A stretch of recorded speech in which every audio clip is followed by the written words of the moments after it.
හරි. ඊළඟට තියෙනවා සාමාන්‍ය නොවන සීල මාර්ග. දැන් මාතෘකාව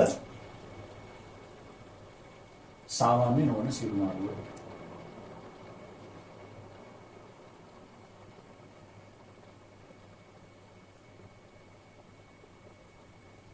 හරි. සාමාන්‍ය නොවන සීල මාර්ග.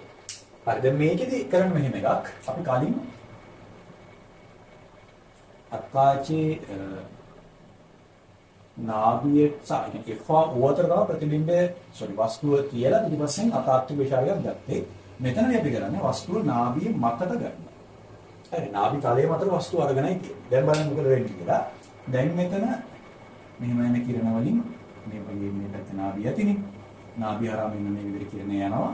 අපි දන්නවා ආපස්සට දික් වෙනවා සහ මෙතනින් ප්‍රකාශ කේන්ද්‍රය හරහා යනවා. ඒතර හරියට මේක දුරවල් ගත්තා නම් අපි දන්නවා මේ වෙලාවේ ප්‍රතිබිම්බයේ අනන්තය තමයි හැදෙන්නේ. ඒක සාමාන්‍ය දෙයක් නේ. හරි. දැන් ඔක තමයි මේ සාමාන්‍ය නොවන සීල මාර්ග අදාළ කිරණ සරහන වෙන්නේ. ඒ අවසානයේ ඔයගේ ඇසරෙන කිරණ වලින් මේ පැත්තේ ප්‍රතිබිම්බයක් හැදෙනවා කියලා ඔයාලට නිරීක්ෂණය වෙනවා. එහෙනම් අපි කතා කරලා තියෙනවා දැන් මෙතන ඇසේ ආපාතන කරන කෝණයමත් තමයි අර පේන දේ කොච්චර ලොකු කෙනෙක් ඔයාලට දැනෙන්නේ සෙන්ස් වෙන්නේ.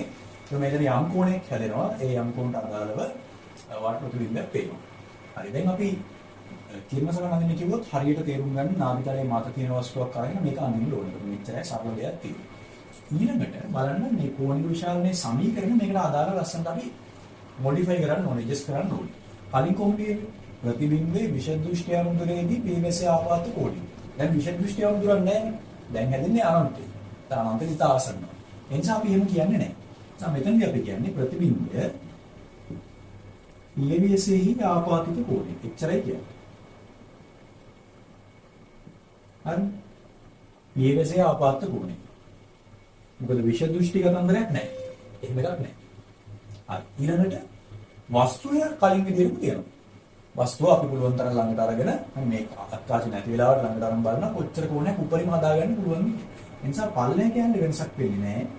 වස්තුව හරි විෂද දෘෂ්ටියේ අවමදුලෙහිදී පීවීඑස්ෙහි ආපාතිත කෝණය. හරි ඒ දේවල් ටික ඒක වෙනසක් නැහැ. ඒක ඒ විදිහට කියන්නේ.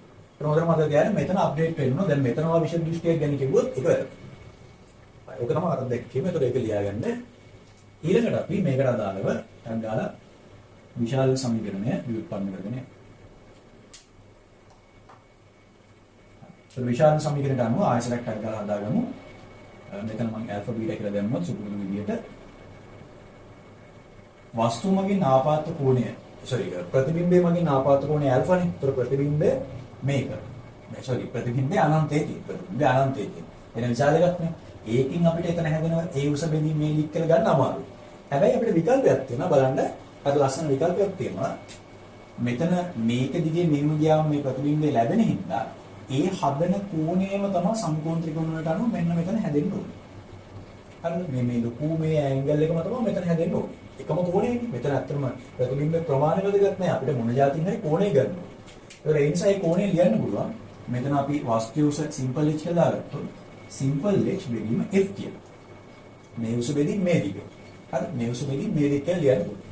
හරි ඊළඟට බීටා ලියන්න පුළුවන් සුපුරුදු විදියට වස්තුව සිම්පල් h මේ උස මේ වස්තුවනේ බෙදීම කැපිටල් d. මොකද ඒක විෂද දෘෂ්ටි අම්බුලේදී තියෙනවා. එහෙනම් මේ දෙක බෙදෙනවා. එතකොට එනවා අපිට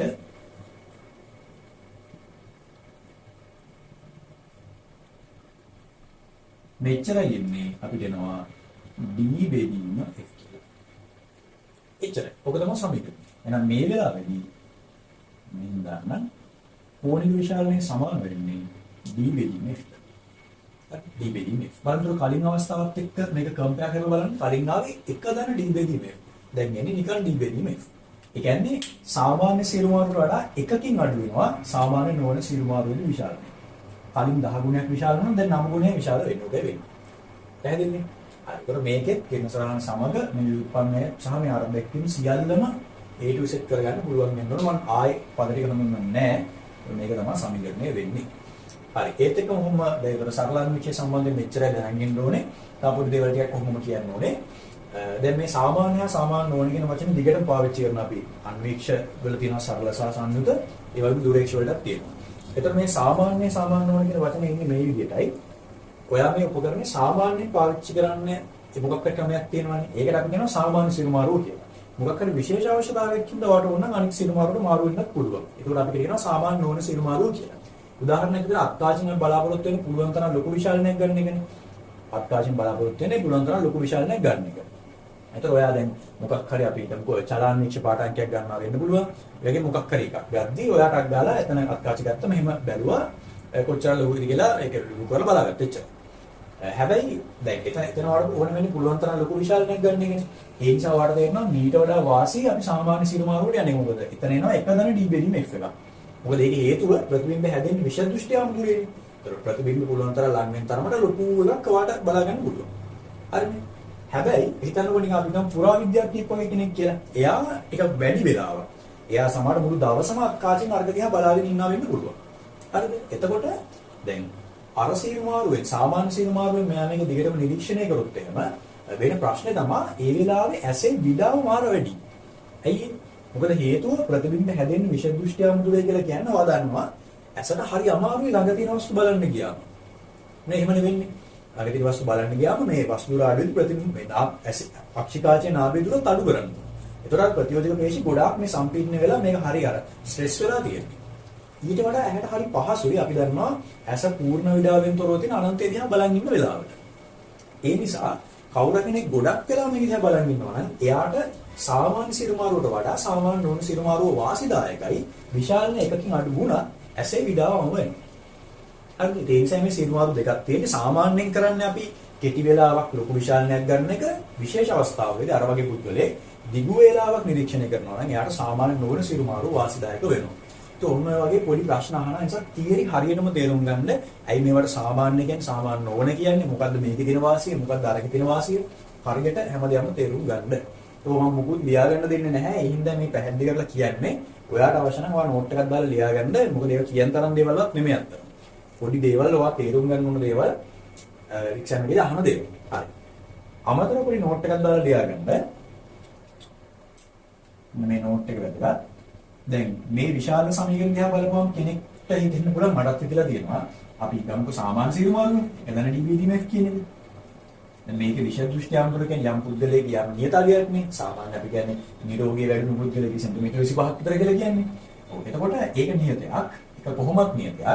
එතකොට ඔයාලට පේනවා මෙතන F වලගේ අඩු කරන් ගියාම මේ විශාලනේ හොගාල වැඩි වෙනවා. හරි විශාලනේ හොඳට වැඩි කරන්න පුළුවන් නේ. ඒතර F ලාගේ ගොඩාක් අඩු කරොත් මේ විශාලනේ 1000 2000 3000 වුණත් ගන්න පුළුවන් ප්‍රශ්නයක් නැහැ. ඒත් එහෙම බැලුවොත් අපිට සංවිධාන වීක්ෂයක් ඕනේ නැහැ. අපිට අත්තාචෙන් බලලා සුද්ධ වීලුත් පේන්න ඕනේ. එහෙම පේන්නේ නැහැ. එහෙම හදන්න බෑ. එක කාචයක් මගින්න කාච දෙකක් දාලා සංවිධාන වීක්ෂක අපි හදාගෙන තියෙනවා. ඒතර ඇයි එහෙම වෙලා තියෙන්නේ? ඇයි අත්කාචින් ඒ තරම් ලොකු විශාලනයක් ගන්න බැරි ප්‍රායෝගිකව කියලා අහන්න පුළුවන්. ඔය වෙන හේතුව තමයි අත්කාචයක් පාවිච්චි කරලා දැන් මේ නාභිය දුර අඩු කරන් යනකොට නාභිය දුර අඩුයි කියලා කියන්නේ මේ කාචේ වක්‍රතාවය සෑහෙන වැඩි වෙන්න ඕනේ. දැන් තුනී ගොඩාක් අඩු මේ වක්‍රතාවයකින් කාචයක් ගත්තොත් මේ වගේ ලොකු වක්‍රතාවයක් එනවා. ඒකේ ප්‍රතිඵලයක් විදිහට ලොකු නාභිය දුරක් එනවා. හරි මම මෙහෙම දාන්නම්. වක්‍රතාවය වැඩි වුණාම නාභිය දුරත් වැඩි වෙනවා. මේකෙන් භාගි මේක නෙමෙයි. නමුත් මේක වැඩි වෙද්දි මේකත් වැඩි වෙනවා. ඒත් ඒකේ ප්‍රතිඵල අනිත් පැත්තට ගත්තම මේ වක්‍රතාවයේ ගොඩාක් වැඩි කරන්නේ. මෙතන ලොකු කර්වේච් එකක් දුන්නම තමයි මේ වක්‍රතාවය අඩු වෙන තරමට මේකත් අඩු කරන්න පුළුවන්. එහෙනම් මේක කරන්න පුළුවන් විදිය එක. අවුල තියෙන්නේ ප්‍රායෝගිකව කාච හදනකොට මේ වගේ අර ගොඩාක් කර්ව් ගතියට තියෙන කාච නිර්මාණය කරන්න අමාරුයි. මොකද හේතුව අර ලස්සන ඊවන්ලි මේක එන්නත් ඕනේ අර. තනින් තනි එක එක වක්‍රතාව තිබ්බොත් ඒතර බහු ප්‍රතිබිම්බ හැදෙනවනේ. ඒ නිසා ප්‍රැක්ටිකලි ඒකේ යම් ලිමිටේෂන්ස් තියෙනවා. ඒ කියන්නේ මැනුෆැක්චරින් වලදී යම් ලිමිටේෂන්ස් තියෙනවා. ඒ නිසා අපිට අත්කාචෙන් ගන්න පුළුවන් විශාලනේ සීමා සහිත වෙලා තියෙනවා. ඒක ඔන්නෝ පොඩ්ඩක් ලියාගමු. දාන්න තරලා කොනම මේ විදිහට. සරලන් වීක්ෂකෙන් ලබාගත හැකි විශාලනය සරලන් වීක්ෂකෙන් ලබාගත හැකි විශාලනය සීමා සහිත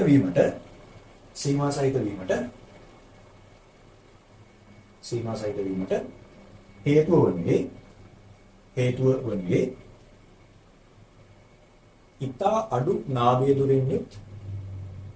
ඉතා අඩු නාභිය දුරින් යුත් කාච නිෂ්පාදනය කිරීම ඉතා අඩු නාභිය දුරින් යුත් කාච නිෂ්පාදනය කිරීම